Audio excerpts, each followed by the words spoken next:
দিয়ে দেন, যেন হাসরের ময়দানে আমি আমার রবের সামনে দাঁড়িয়ে বলতে পারি, ও আল্লাহ, জীবনে আর কিছু না করলেও আপনার দ্বীনের জন্য, আপনার ইসলামের জন্য আমি আমার জান উৎসর্গ করেছি। তিনি সন্তানের দিকে তাকাচ্ছিলেন বারবার, তার দুধের সন্তান। শেষে আল্লাহ তাআলা ওই দুধের সন্তানের জবান খুলে দিলেন। সেই সন্তান বলতে শুরু করলো, মা, আপনি আমাকেও সাথে রাখেন। বলেন না সুবহানাল্লাহ। ওই দুধের শিশু কি বলতেছে, আপনি আমাকেও সাথে রাখেন, যেন হাসরের ময়দানে আমিও আমার রবের সামনে বলতে পারি, ও আল্লাহ, আমার উপর ইসলাম ফরজ ছিল না, তবু আমি আপনার দ্বীনের জন্য যারা শহীদ হয়েছিল তাদের মধ্যে আমিও একজন, এই উসিলা আমি এবং আমার মাকে মাফ করে দেন। ওই মা বলতেছে বাদশার কাছে এসে, যাদেরকে জ্বালিয়ে দিলেন তাদের মধ্যে আমাকেও জ্বালান। বাদশা তার কথায় বিরক্ত হয়ে অন্যদেরকে আগুনে জ্বালিয়েছে, আর এই মহিলার জন্য গরম তেল জাল দিতে বলল। তেল জাল দিল, টকবক করতেছে। প্রথমে মায়ের সামনে সন্তান, ওই দুধের শিশুর জবান খোলা, সে বলতেছে, বাদশা, আমাকে আগে দেন, যেন আমি আমার আল্লাহর দরবারে আগে দাঁড়াতে পারি আর বলতে পারি আপনার দ্বীনের জন্য আমি আমার জান কোরবান করেছি। মায়ের সামনে সন্তানকে তেলের মধ্যে ফেলে দিছে। তবুও বাদশা বলছে, দেখো চিন্তা করে, এখনো যদি তুমি বলো আমি ইসলাম ছেড়ে দিছি, ঈমান ছেড়ে দিছি, তোমার সন্তানকে উঠিয়ে দিব, তোমাকে ছেড়ে দিব। মা বলতেছে, আমি আমার সন্তান একজন নয়, বরং 1,00,000 সন্তানকেও উড়িয়ে দিতে রাজি, কিন্তু যেই আল্লাহর উপর আমি ঈমান এনেছি, ওই আল্লাহর উপর ঈমান আমি ছাড়তে পারবো না, পারবো না। বলেন না সুবহানাল্লাহ। এমন দ্বীন, এমন ইসলাম আমি পেয়েছি, যদি আমার আল্লাহ শুধু জিজ্ঞেস করেন, ইসলামের জন্য তুমি কি করেছো, দ্বীনের জন্য তুমি কি করেছো, নামাজের জন্য তুমি কি করেছো, যদি জিজ্ঞেস করেন আমার কাছে কি জবাব? ইসলামের জন্য সাহাবায়ে কেরাম নিজেদের জীবন কুরবানি দিয়েছেন। নতুন বিয়ে করেছেন, বহু সাহাবী এরকম পাওয়া যায়। আল্লাহ রাসূল সাল্লাল্লাহু আলাইহি ওয়াসাল্লাম ডাক দিয়েছেন, বলছেন ময়দানে যেতে হবে, নতুন বিবির সাথে দেখা পর্যন্ত করেন। বিবি সাহেব ঘরের থেকে প্রশ্ন করলো, আমি হাসরের ময়দানে আপনাকে কিভাবে চিনবো? অন্তত একবার তো আপনার চেহারাটা আমি দেখি। ওই সাহাবী উত্তর দিলেন, ও আমার বিবি, আমি যেই আল্লাহর জন্য শহীদ হতে যাচ্ছি, যেই দ্বীনের জন্য আমি জান কোরবান করতে যাচ্ছি, ওই আল্লাহ হাসরের ময়দানে তোমার আর আমার মাঝে পরিচয় করিয়ে দিবেন। যদি আজকে তুমি আমার চেহারা দেখো, হয়তো আমি তোমার চেহারা দেখলে হয়তো এই বিধান পালন করতে আমার ব্যাঘাত ঘটবে।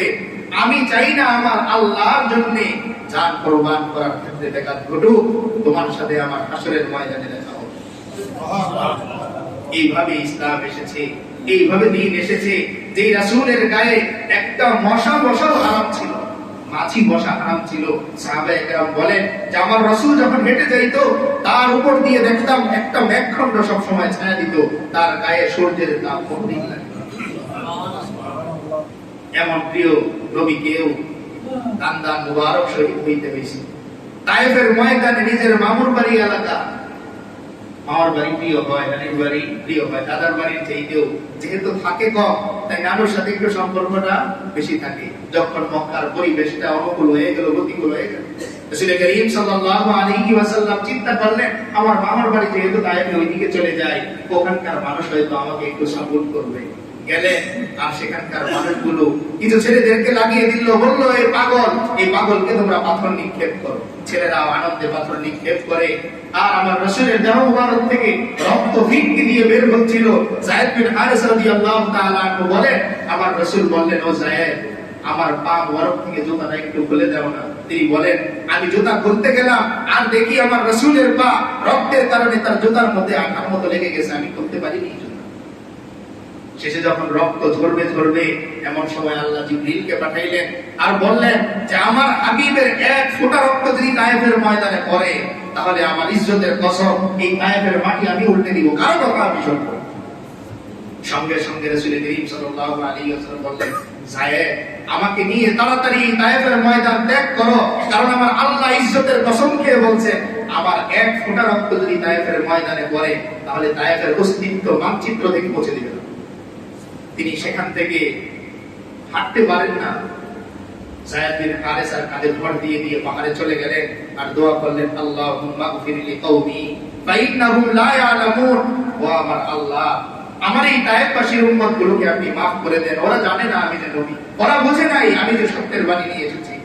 আপনি যদি ওদেরকে ধ্বংস করে দেন, আমি এই কালিমার দাওয়াত কাদের কাছে পৌঁছাবো, কাদের জন্য আমি আপনার কাছে কাঁদবো? ওদেরকে আপনি ধ্বংস করে দিয়েন না। ও ভাই, এত কষ্ট করে, এত পরিশ্রম করে, এত কুরবানি দেওয়ার পরে ইসলাম আমরা পেয়েছি, ঈমান আমরা পেয়েছি, হেদায়েত আমরা পেয়েছি।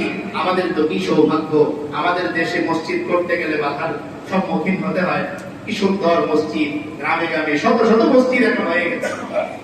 তবুও যদি আমরা মসজিদ মুখী না হই, আল্লাহ মুখী না হই, তাহলে তো ওই যে আল্লাহ প্রশ্ন করেন, আলাম ইয়াকনি লিল্লাযীনা আমানু আন তাখশা কুলুবুহুম লিযিকরিল্লাহ। ও আমার বান্দা, তোমার ছোট ভাইটা কবরে চলে গেছে, এখনো কি তোমার সময় আসেনি আমার প্রতি ঈমান আনার? এখনো কি সময় আসেনি তোমার নামাজ পড়ার? ছেলের লাশ তুমি কাঁধে নিলে, মেয়ের লাশ তুমি কাঁধে নিলে, মেয়ের জামাইয়ের লাশ তুমি কাঁধে নিলে, বাবার লাশ তুমি কাঁধে নিলে, তোমার বন্ধুর লাশ তুমি কাঁধে নিলে, তোমার কলিগের লাশ তুমি কাঁধে নিলে, তবুও কি বলবে এখন তোমার সময় হয়নি? আলাম ইয়াকনি লিল্লাযীনা আমানু, এখনো কি তোমার জন্য সময় হয়নি আমার ভয়ে একটু কাঁদা, গুনাহ ছাড়া, নামাজ ধরা, রোজা ধরা? এখনো কি সময় হয়নি? তাই আসুন, এই কুরবানির পরে সাহাবীদের কুরবানির বিনিময়ে যে ঈমান আমরা পেলাম, যে ইসলাম আমরা পেলাম, যে হিদায়াতের আলো আমরা পেলাম, সেই হিদায়াতের আলোকে আমরা আঁকড়ে ধরি, ঈমানকে আমরা আঁকড়ে ধরি, ইসলামকে আঁকড়ে ধরি, নেক আমলের উপর অটল থাকি, আর সমাজ থেকে গুনাহগুলো আস্তে আস্তে ছেড়ে দিই। আমি আমার থেকে দাওয়াতের কাজ শুরু করি, এরপর একদিন যদি তৌফিক দেয় গোটা বিশ্ব আমি ঈমানের দাওয়াত পৌঁছে দিব। আল্লাহ তাআলা আমাদের সকলকে ঈমানের উপর, হিদায়াতের উপর, নেক আমলের উপর মৃত্যু পর্যন্ত কায়েম থাকার, অটল থাকার তৌফিক দান করেন। আমরা সকলেই বলি আমিন। ওয়া আখিরু দাওয়ানা আলহামদুলিল্লাহি রাব্বিল আলামিন। আমরা যারা সুন্নাত পড়ি 4 রাকাত কবুলের জন্য আদায় করি।